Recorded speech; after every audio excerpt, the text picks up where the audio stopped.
한 내년 연초 정도면 우선 이제 그 글로벌 경기 사이클 자체가 좀 꺾일 거다라고 보여지고 경기가 반등했던 부분이 한 번 꺾이는 사실 더블리 형태의 우선 상반기에 경기 사이클이 좀 우려가 된다. 결론적으로 말씀드리면 저희 하우스가 봤을 때 내년 연말 정도면 정말 예상보다 굉장히 빠르게 미국과 한국 같은 경우는 이제 물가 목표에 이제 거의 도달하는 요 시나리오를 지금 보고 있고요. 네.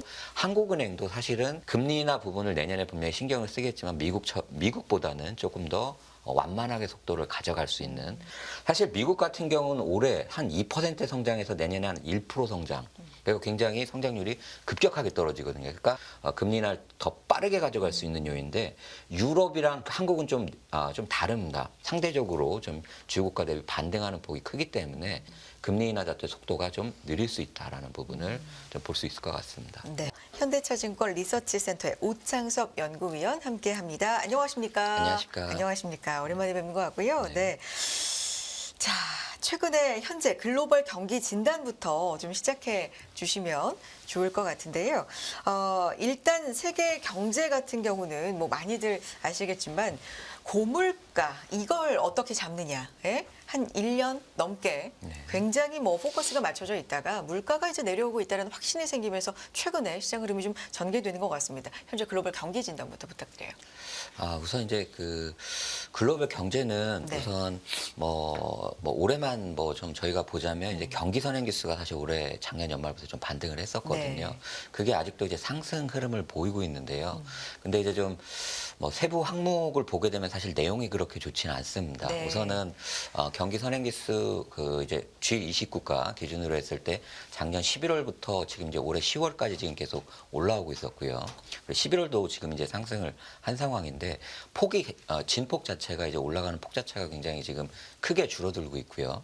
그리고 이제 그 G20국가 중에서 보게 되면 이제 주요 국가들 중에서 이제 상반기까지만 해도 절반 이상 국가, 그러니까 정확히 얘기하면 뭐 한 70%, 10개 중에 한 7개 국가가 그 경기 선행 지수가 이제 반등하는 국가였는데 하반기 들어서 이제 절반 이하로 떨어졌습니다. 그래서 이제 지금은 한 10개 중에 4개 정도 국가만 지금 올라가고 있거든요. 그래서 한 내년 연초 정도면 우선 이제 그 글로벌 경기 사이클 자체가 좀 꺾일 거다라고 보여지고 두 번째로는 지금 이제 성장률인데 지금 이제 그 경기 사이클과 성장률이 굉장히 지금 크게 상관이 되는데 내년에 상반기에 사실 성장률이 지금 꺾이고 있습니다. 지금 이미 이제 글로벌 성장률 이제 그 추정치 지표는 이미 꺾인 상황이고요. 그래서 뭐 내년에 결국은 이제 저희가 봤을 때는 우선 경기가 반등했던 부분이 한 번 꺾이는 사실 더블리 형태의 우선 상반기에 경기 사이클이 좀 우려가 된다. 특히 여기에 이제 배경이 되는 부분은 지금 고금리가 계속 됐었고 그다음에 이제 또 하나는 이제 인플레이션이 워낙 높다 보니까 이제 실질 가게들의 소비혈이 떨어졌고 이제 소비가 꺾이고 있습니다. 그래서 이런 소비들이 우선 이제 실물 경기 자체에서 이제 경기를 좀 둔화시키는 요인으로 이제 작용을 하고 있고 이런 부분 때문에 결국 내년에 경기 부양을 위해서 결국 이제 금리 인하가 필요한 상황이거든요. 그래서 내년에 이제 W자형 경기 국면과 어떤 금리 인하 뭐 이런 정책이 어떻게 가느냐가 좀 중요할 것 같습니다. 네. 그래서 이제 2024년 글로벌 통화 정책을 놓고 지금 시장도 그에 따른 반응을 좀 하고 있는 거잖아요. 금리 인하 네네. 기대감으로 뭐 주식 시장이라든지 자산 시장이 좀 네. 환호를 하고 글로벌 통화 정책 전망에 대해서도 좀 부탁드리겠습니다. 여기. 우선은 네. 글로벌 통화 정책에서는 가장 중요한 게 지금 이제 그 물가 자체가 지금 예상보다 빨리 떨어지고 있거든요. 그래서 지금 전 세계적으로 이제 금리 인하 논의가 좀 급진전이 되고 있는 상황이고요. 네. 뭐 결론적으로 말씀드리면 저희 하우스가 봤을 때 내년 연말 정도면 정말 예상보다 굉장히 빠르게 미국과 한국 같은 경우는 이제 물가 목표에 이제 거의 도달하는 요 시나리오를 지금 보고 있고요. 네. 그리고 이제 여기서 이제 또 중요한 부분들이 지금 이제 실제로 이제 물가 자체가 지금 이스라엘 사태거든요. 사실은 올해 이스라엘 사태가 굉장히 변수였고 향후에도 마찬가지긴 하지만 얘가 지금 진행됐음에도 불구하고 국제유가가 생각보다 지금 많이 안정이 됐던 상황입니다. 그래서 보통 이제 저희 하우스도 그렇고 아마 중요 이제 뭐 한국은행도 그렇고 아마 중요 기관들은 한 80달러 정도 시나리오가 아마 베이스 시나리오였던 것 같거든요. 그래서 저희도 그 시나리오로 봤을 때는 올해 이제 글로벌 인플레이션이 사실 4, 4분기까지 살짝 반등을 했다가 80달러 시나리오면 이게 내년 이제 상반기엔 그게 굉장히 만만하게 떨어집니다. 그리고 하반기 돼서야 이제 좀 가파르게 떨어지는 이런 그림이었는데 뭐 사실 이런 그림을 봤을 때는 사실상 이제 뭐 금리 인하 자체가 빨라야 미국 같은 경우는 내년 연말 정도 봤던 거거든요. 근데 이게 이제 70달러 시나리오가 되면 그냥 계속 떨어집니다. 4분기부터 상반기까지 계속 떨어지고 이게 인플레가. 네네. 네. 그리고 연말까지 가게 되면 아까 말씀드렸지 미국이나 한국 거의 물가 높고까지 떨어지는 네. 시나리오가 되거든요. 아. 그래서 이제 인플레이션이 생각보다 빠르게 안정되면서 결국 이제 금리 인하가 논의가 굉장히 지금 촉발된 거고요. 그런 부분들을 좀 이제 미국부터 좀 살펴보면 이렇습니다. 네. 사실 이제 미국 이제 12월 FOMC에서 굉장히 좀 이슈가 있었던 게 진짜 예상치 못했던 비둘기파 뭐 그 발언이 나오면서 지금 네. 채권 금리도 급락하고 했는데 사실 이때 이제 이슈가 됐던 건 세 개입니다. 크게 첫 번째는 파월 연준 의장이 우선 금리 향후 이제 통화 정책에서 이제 금리 인하를 이제 고민하게 될 거다라고 이제 얘기를 했었고 또 하나는 뭐 이건 뭐 금리가 어떤 사이클상의 정점에 있다. 사실 이 부분은 거의 예상을 했던 거기 때문에 우선 금리 인하가 나왔다는 게 파격이었습니다. 그러니까 공식적으로 맞습니다. 금리 인하를 검토한다라고 네네. 선언을 그렇죠. 최초로. 그래서 이게 네. 너무 이게 파격적이었고 사실 예상을 못했던 거거든요. 왜냐하면 뭐 지난 11월 회의만 하더라도 사실 이런 분위기가 아니었기 때문에 네. 이게 굉장히 전격적으로 바뀌었다. 근데 그 배경을 보게 되면 결국 물가였다라는 부분이 보입니다. 사실 12월에 이제 연준의 이제 금지 전망, 이제 프로젝션이 분기 말에 항상 발표가 되는데. 그게 이제 올해 이제 우선 물가 전망치가 지난해 이제 9월에 3.3이었거든요. PC 네. 인플레이션이. 그게 2.8까지. 사실 연간 전망치가 0.5가 하향되는 경우 굉장히 이례적입니다. 아. 분기 전망치도 아니고 연간 전망치가 0.5가 하향된다. 그리고 내년도 사실은 이제 0.1이 하향됐고요. 그 두 번째가 사실 더 중요했습니다. 코어 PC라는 부분인데 이게 사실은 더 중요했는데 이게 올해 그 3.7에서 3.2까지 역시 0.5% 굉장히 급락을 했고 이게 내년에 2.6에서 2.4, 0.2 이게 더 떨어집니다. 그러니까 코어 PC를 더 떨어질 거다라고 보고 있는 거거든요. 그러니까 사실 물가에 대한 전망이 좀 드라마틱하게 바뀌면서 우선 이게 왔다라고 보이고 두 번째로는 결국 이제 내년 금리 인하 몇 회였나였는데 결국 시장이 어느 정도 예상했던 부분에 일부 좀 충족을 했다고 보입니다. 우선 지난번까지만 해도 1회였거든요. 근데 연준 위원들의 금리 전망이 3회로 바뀌었다. 그리고 여기서 이제 또 중요했던 게 통화정책 결정문에서 사실 미국 경제가 이제 3분기 어떤 강한 성장에서 둔화되고 있다. 슬로우드라는 이제 그 표현이 처음 등장했거든요. 이게 미국 경제가 결국 슬로우 다운 한다는 거거든요.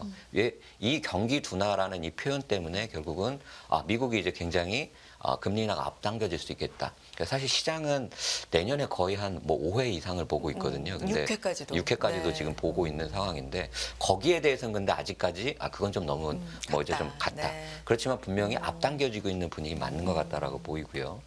다음으로 한번 유로를 좀 살펴보면 유로는 이렇습니다. 네.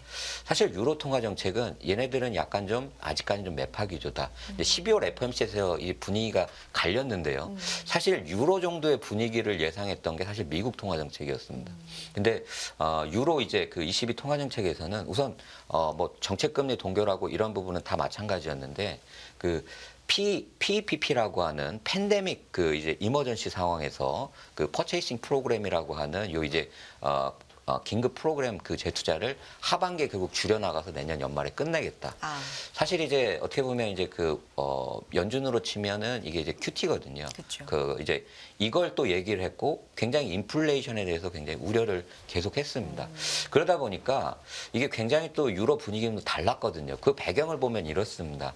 사실 유로는 이번에 뭐 성장률 전망치 지난번에 나왔던 부분이 조금 이제 하향 조정되긴 했지만 4, 4분기 전망치 자체가 유럽은 내년에도 성장률이나 이런 부분이 계속해서 완만하게 회복될 거다라고 보고 있거든요. 그리고 두 번째로는 이제 인플레이션입니다. 인플레이션이 지금 계속 좀 핵심인데 사실 유럽도 보게 되면 인플레이션이 지금 굉장히 많이 떨어졌거든요. 근데 사실 맞아요. 네, 유럽 같은 경우는 지난 10월이 가장 좀 드라마틱했습니다. 한 4%대 지금 9월에 한 4.3 이 물가 자체가 10월에 2.9로 떨어졌거든요. 4에서 2로 떨어졌습니다. 엄청나게 떨어졌고 11월 잠정치는 2.4까지 떨어졌거든요. 물론 이제 확정치에서 좀 수정이 될 수는 있겠지만 사실 여기까지 봤을 때 유럽은 사실 좀 분위기가 반대였습니다.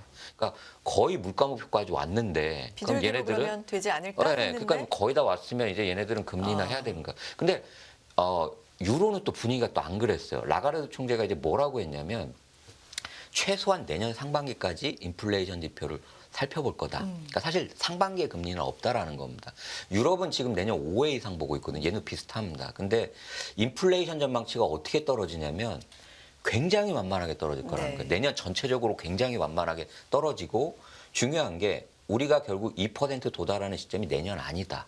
2025년이다까지 네. 얘기를 합니다. 그러니까 얘네들은 경기는 회복되고 있고 인플레이션 전망치 도달하는 시점 2025년이고 내년엔 사실 인플레이션 관련해서 또 불확실성도 있다 이렇게까지 얘기를 했거든요. 그러니까 얘네들은 상대적으로 미국보다는 역시 금리 인하 속도가 느릴 거다라는 기대가 합리적일 것 같습니다. FOMC 네. 이후에 ECB까지 이제 지켜보고 나서 네네. ECB는 뭐 연준과 다른 네. 길을 가나 그래서 네네. 이런 좀 의외의 네네. 반응들이 좀 의외다라는 네네. 반응들이 좀 많았는데 네네. 어제 보면은 영국 같은 경우도 인플레이션은 확실히 좀 잡히고 있다라는 네네. 신호로 보이는데요. 네네. 그럼에도 불구하고 내년엔 네. 굉장히 좀 완만할 것이다. 네네. 그런 시나리오가 있고요. 네네. 좋습니다. 우리도 미국과 마찬가지로 인플레이션 확실히 잡히고 있고 네네. 목표치에 미국과 비슷하게 도달할 거라고 위원님 보시는 겁니까? 우선 한국 같은 경우는 뭐 결론적으로 말씀드리면 한국은 우선 한국은행이 지금 전망하고 있는 지금 이제 그 인플레이션 시나리오는 내년 연말에서 내후년 연초입니다. 그러니까 저희랑 비슷하거든요. 그러니까 내년 한 연말 정도 되면 거의 물가 목표에 도달할 거다. 근데 한국은행도 사실은 좀 약간 매파적인 기조가 섞여 있습니다. 뭐 금리 인하를 안 하겠다라는 부분은 아니지만 네. 그렇지만 굉장히 좀 신중하게 하겠다라는 좀 스탠스가 좀 잡히고 있거든요.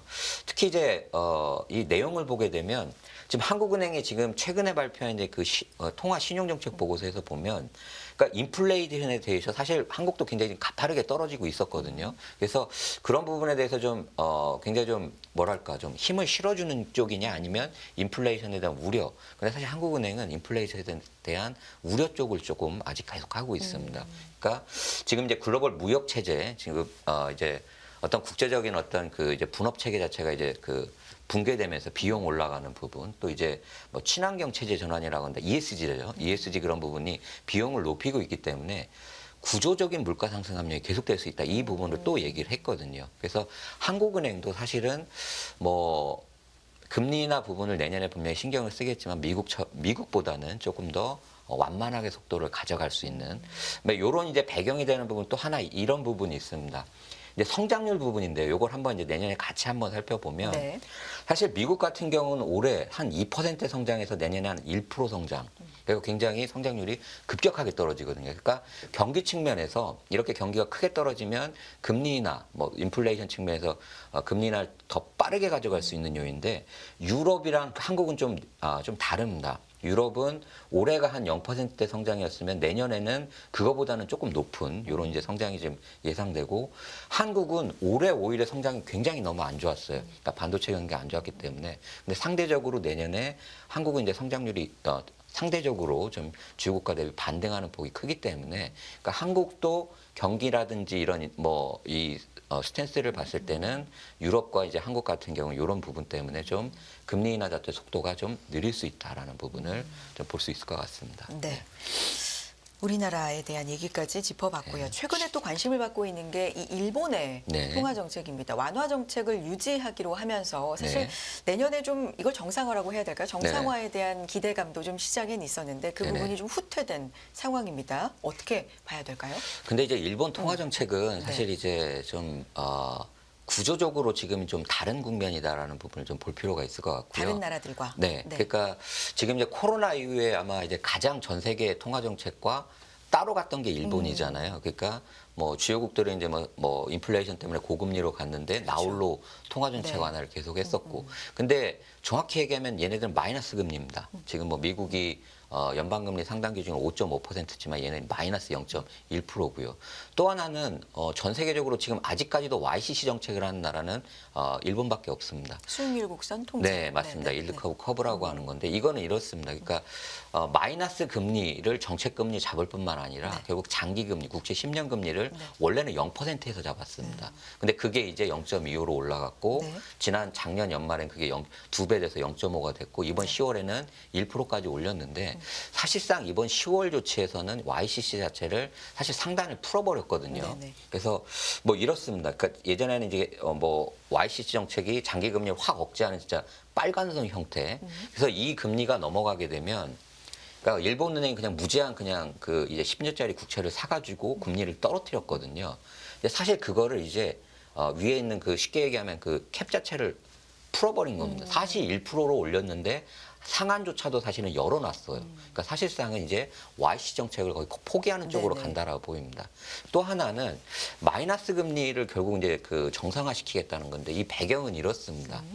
사실 우선 경제적으로 보면 일본 경제가 굉장히 지금 좋아졌어요. 사실은 뭐 지금 뭐 여러 가지 지표를 봐도 뭐 나타낼 수가 있는데. 네. 뭐 사실 뭐 GDP 갭이라든지 아니면 뭐 잠재 성장률 뭐 이런 부분들이 일본 경제 굉장히 좋고 올해 뭐 일본 기업들 수익이나 매출 굉장히 좋습니다. 그래서 이게 굉장히 좀 의외였던 게 이 금융 정상화 부분을 정재계가 지금 다 찬성을 하고 있거든요. 그래서 얼마 전에 이제 이번 주였죠. 사실은 뭐 재계단체, 뭐 게이달렌이라는 뭐 그 단체에서도 뭐 이제 대규모 금융 완화 정책이 이제 돌려야 된다. 사실 근데 이게 정재계가 이렇게 되는 이유는 이겁니다. 그 뭐냐 첫 번째로는 지금 이제 미국과 일본의 지금 금리차 사실상 5.5 마이너스 1 너무 벌어졌잖아요. 그러니까 사실 올해 가장 문제가 됐던 게 엔화 약세였거든요. 150엔까지 가고 근데 이게 더 올라가면 사실 일본의 어떤 외환 시장 자체의 신뢰성이 크게 흔들리거든요. 네. 그래서 이걸 더 이상 좌시할 수는 없는 상황이었고 두 번째는 사실 일본의 어떤 그 재정 부담입니다. 그러니까 일본 은행이 국채를 지금 계속 사다 보니까 한때는 50%가 넘었거든요. 일본 은행이 들고 있는 그 일본 국채 그 보유 비중이 50%가 넘다 보니까 이자 비용 자체가 너무 크다 보니까 이거 두 가지 자체를 계속 유지하기가 어렵습니다. 그리고 일본 경제도 사실 작년부터 시작해서 그 인플레이션 2% 물가가 네. 계속 넘고 있거든요.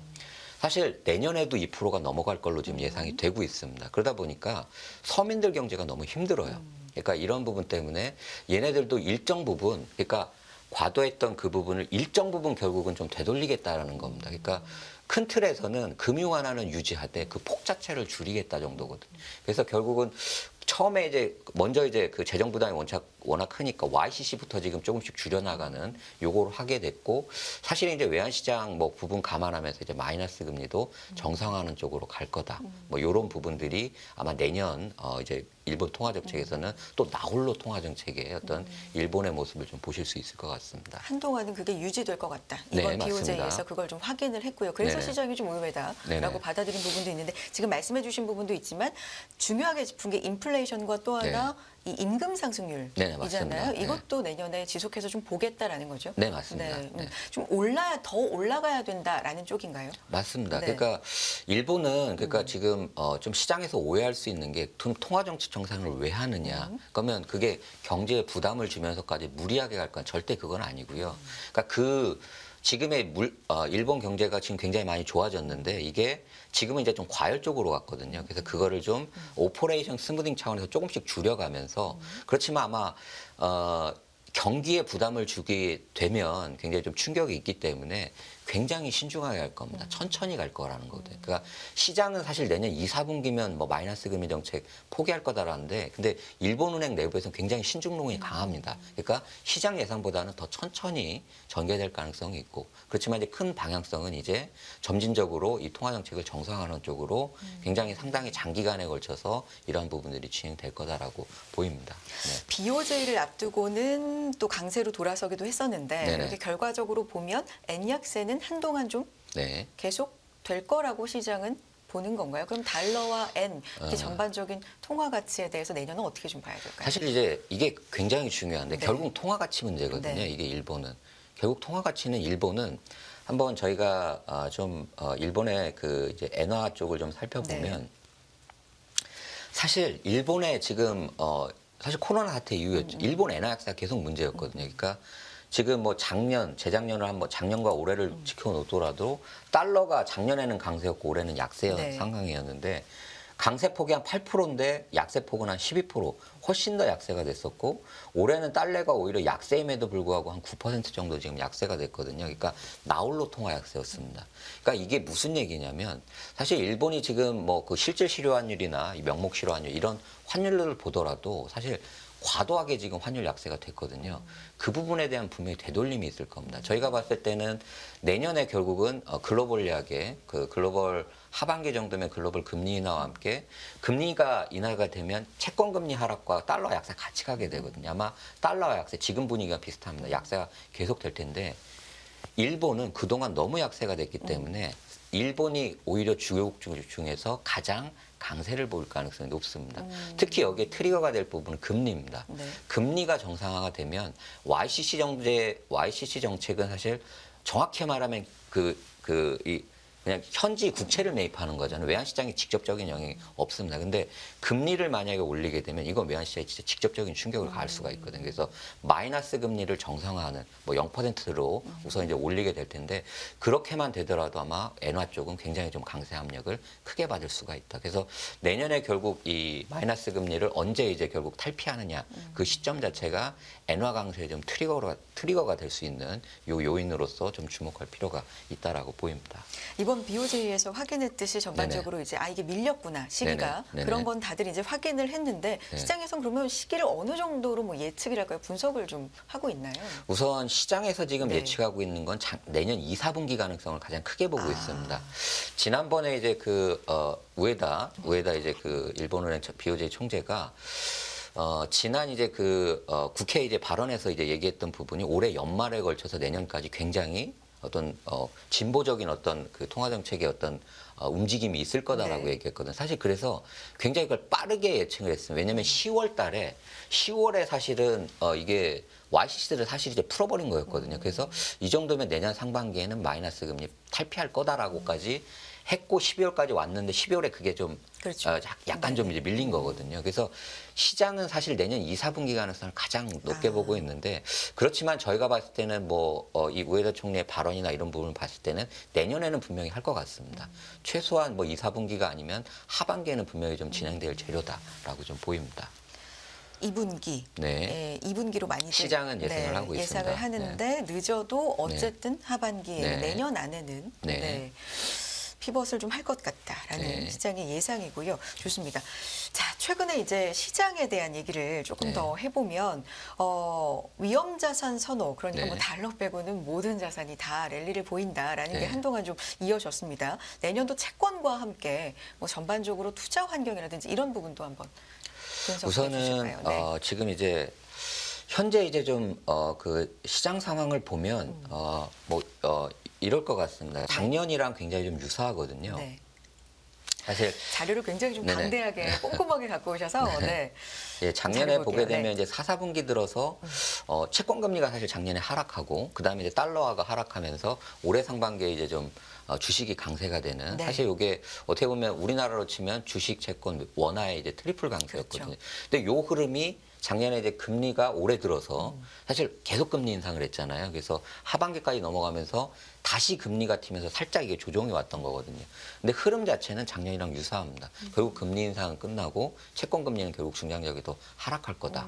사실 채권 금리가 중장기적으로 하락하면 금리도 이제 달러화도 결국 약세가 되거든요. 네. 같이 동반 하락이 되는 요 이제 중장기적인 어떤 그 하락 사이클이 결국 이게 주식시장에는 사실 이제 강세 요인이거든요. 그러니까 결국은 이러한 부분들이 우선은 이제 중장기적으로는 예상이 되는데 문제는 내년 상반기입니다. 네. 상반기에 결국 이제 글로벌 경기 자체가 우선 꺾여야 돼요. 그러니까 사실 금리 인하를 결정짓는 어떤 요인 자체는 사실 역설적이게도 상반기의 금리 경기가 얼마나 크게 꺾이느냐는 겁니다. 그러니까 경기가 그만큼 빠르게 내려가 주면 그만큼 이제 인플레이션 함量더 떨어질 거고 그렇게 되면 이제 오히려 인플레이션이 정상화가 빨라지면서 금리 인하 더 앞당겨질 거거든요. 그러니까 사실 상반기에 어떤 경기 둔화는 사실 불가피해 보이는데 그게 결국 하반기에 금리 인하로 넘어가면서 결국에 중장기적으로 이제 금리 인하 사이클과 함께 채권 금리 하락, 달러화 약세, 또 이제 주식 시장 강세. 그러니까 결국 경기가 회복하게 되거든요. 금리를 인하되면. 결국 이제 W자형 이제 경기 국면이 결국은 내년에 결국 중요하고 경기 회복 시점에서 가장 중요한 게 결국 금리 인하가 언제 되느냐. 뭐 이런 부분들을 볼 필요가 있다라고 보입니다. 네. 그러니까 중장기적으로는 네. 달러 약세, 네. 채권 금리 하락, 그러니까 네. 채권 가격의 네. 상승. 네. 이렇지만 어쨌든 내년 상반기 중에 경기에 대한 네, 좀 흐름이 우려가 굉장히, 있습니다. 네, 네네. 중요해 보인다라는 네. 말씀이신데 사실 이런 것에 대부분의 시장이 좀 동의를 하면서도 네네. 일각에서는 이 속도 부분에서는 네. 굉장히 이 기대감이라든지 이걸 반영하는 게 네. 땡겨오는 게 굉장히 빠르다. 네네. 이런 얘기들도 있는데 네네. 이런 부분에서는 그래서 어떻게 뭐 생각하시는지. 저는 이제 이코노미스트이기 때문에 네. 사실 뭐 주식시장 관련해서는 뭐 네네네. 제가 언급은 안 하지만 좀 그런 부분이 있는 것 같습니다. 제가 보더라도 지금 그 중앙은행들 통제의 어떤 지금 발언들을 좀 볼 필요가 네. 있거든요. 중앙은행들의 어떤 그 신중 사실 올해까지만 해도 그 인플레이션이 워낙 중요했기 때문에 굉장히 신중했거든요. 요걸 사실 약간 푼 겁니다. 그 사람들 입장에서 그래서 내년까지 확실하게 이게 잡히는 걸 봐야 결국 우리는 액션을 취할 건데 시장은 지금 너무 빨리 갔다라는 거거든요. 그래서 계속 그 경고를 주고 있거든요. 그러니까 경기가 꺾이고 뭐 이런 거죠. 유럽 같은 경우도 그렇고 한국 같은 경우도 그렇고 너무 지금 시장이 앞서가고 있다. 요건 사실 시장의 예상보다는 이런 이제 금리 인하 좀 밀릴 수가 있고 그리고 내년에 상반기에 경기 둔화는 좀 불가피하거든요. 이러한 부분들이 상반기 전체적인 금융시장 환경에 어떤 영향을 줄 거냐. 그래서 일부는 이런 우려도 있는 것 같습니다. 너무 선반영이기 때문에 한번 조정을 거치고 갈 거다라는 뭐 부분 우려가 일부 남아 있는 것 같습니다. 네. 이 금리 인하의 주된 이유가 인하를 할 거라는 건 일단 네. 시장이 모두 동의를 하는데 뭐 네. 시점에 대해서는 굉장히 말이 많지만 근데 금리 인하의 주된 이유가 경기 둔화인데 이 경기가 어느 정도 망가지느냐 이 부분에 대해서는 굉장히 민감하잖아요. 근데 정확히 네. 말하면 금리가 지금 저희가 이제 통화 정책을 볼 때 네. 지금 진짜 코로나 사태 이후에 저희가 지금 봐야 되는 건 금리 상황 자체가 비정상입니다. 사실은 그걸 이해할 필요가 있어요. 뭐냐면 지금 코로나 사태 이후에 계속 경제가 비상이었잖아요. 그게 사실은 인플레이션의 비상으로 왔었고 이 비상인 인플레이션을 잡기 위해 비상 상황의 금리를 확 올린 거거든요. 근데 이렇게까지 지금 통화 정책이 했던 이유는 그만큼 인플레이션이 비정상적이었기 때문에 그러니까 비정상적으로 올려놓은 거고 앞으로의 금리 인하는 사실은 이 고금리 비정상적 상황의 정상화입니다. 그래서 지금 세계 경제 정상화의 단계를 저는 이제 세 단계라고 보는데 우선은 스태그플레이션 상황에서는 공급망이 문제였고 그게 사실은 이미 정상화가 됐거든요. 세계 경제는. 두 번째로는 이제 인플레이션이 지금 빠르게 지금 정상화가 되죠. 그러니까 사실 금리는 따라가서 정상화가 되는 겁니다. 그러니까 앞으로의 금리 정상화는 지금 과도하게 높은 금리를 우선 정상 수준까지 내리는 게 지금 우선 문제고요. 인플레이션만 확인되면 금리도 결국 정상화 차원에서 금리 인하가 되는 사실 이제 어느 정도 이제 그 막바지 국면에 가고 있다라고 보입니다. 큰 흐름에서는 네. 이 줄기면에서는 뭐 이렇게 네. 흘러가지만 네. 내년이 또 선거의 해이기 때문에 네네. 정치적인 이슈로도 중간중간 어떤 변수가 좀 있을 수 있겠습니다. 내년에. 네, 맞습니다. 네네. 뭐 대만이라든가 미국이라든가 우리도 마찬가지고 내년에 네. 선거가 진짜 많이 하더라고요. 네네. 글로벌적으로. 뭐 네. 이런 부분도 좀 살펴봐야 되겠고요. 자, 좋습니다. 이제 마무리를 서서히 하면서 오늘 뭐 위원님께서 가지고 오신 자료 보고서 저희가 참고로 올려둘 테지만 굉장히 좀 자세하게 가지고 오셔서요. 이 부분 참고를 해주시면 좋을 것 같고요. 혹시 못다 하신 말씀 있으면 내년도 경제에 대해서 금융시장에 대해서 이 부분을 좀 주목해야 된다. 마지막으로 정의 좀 부탁드릴게요. 우선은 지금 네. 이제 그 금융시장이 이제 코로나 이후에 우선 유동성이 글로벌하게 엄청나게 풀렸거든요. 근데 그렇죠. 이 부분을 결국은 좀 줄여보려는 노력을 지금 결국 각국 중앙은행들이 하고 있는데, 네. 그러니까 우선은 지금 유동성이 금융시장이 굉장히 풍부하고 이러한 유동성에서 지금 코로나 사태 이후에 그 저희가 경험했던 금융시장 유동성은 뭐 제가 뭐 저도 이제 증권업 이제 한 20년 정도 있었지만 처음 봤던 거거든요. 그러니까 이 변동성이라는 부분은 항상 계속 금융시장에서 좀 유의할 필요가 있다. 그러니까 유동성 부분을 급격하게 회수했을 때 어떤 충격도 있을 수가 있는 거고 또 이게 여차하지 않으면 또 유동성이 또 확 풀리거든요. 뭐 이런 부분들이 사실은 앞으로도 세계 경제의 어떤 구조적인 측면에서 계속 반복될 수 있기 때문에 앞으로의 어떤 코로나 이후의 어떤 그 금융시장 환경에서는 뭐 시장의 어떤 그 큰 흐름도 중요하지만 이런 변동성 부분에 대한 리스크를 계속해서 좀 유의할 필요가 있어 보입니다. 네. 워낙에 좀 극단적인 처음 네네. 보는 상황에서 네네. 정상화하는 과정에서의 어떤 네네. 변동성이라든지 이런 네. 부분들은 좀 염두에 둬야 될 것 같다라는 말씀으로 이해하면서 오늘 뭐 38페이지짜리 보고서 굉장히 꼼꼼하게 잘 소개해 주셨고 요약까지 해 주셔서 감사드리고요. 현대차증권 리서치센터 오창섭 연구위원 함께했습니다. 고맙습니다. 감사합니다.